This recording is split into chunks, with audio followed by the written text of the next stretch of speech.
Bir kuni bir odam sartaroshga boribdi. Sochini oldirayotgan paytda ular Xudo haqida gaplashishni boshlashibdi. Sartarosh shunday debdi: "Bilasanmi og'ayni, men sening e'tiqodingni hurmat qilaman, lekin men Xudo borligiga ishonmayman. Chunki agar u mavjud bo'lganda, shuncha bechora yetim bolalar bo'larmidi? Aybsiz insonlar bekorga o'lib ketarmidi? Bu dunyoda shuncha azob va qiyinchiliklar bo'larmidi?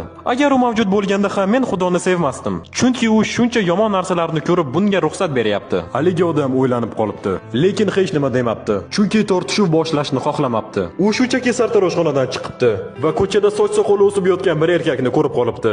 U xuddi umrida sartaroshxonaga bormagandek tuyuldi. Keyin haligi odam sartaroshga qaytib bordi va unga dedi: "Og'ayni, bilasanmi nima? Sartaroshlar mavjud emas." "Bu nima deganing axir? Albatta sartaroshlar bor va mana sen u bilan gaplashyapsan hozir." "Yo'q, ular mavjud emas. Chunki ular bor bo'lganda bu dunyoda betartib va uzun soch soqolli insonlar umuman bo'lmasdi. Haligi ko'chadagi odamdek." "Yo'q og'ayni, sartaroshlar mavjud. Bu kabi insonlar shunchaki meni oldimga kelishmaydi."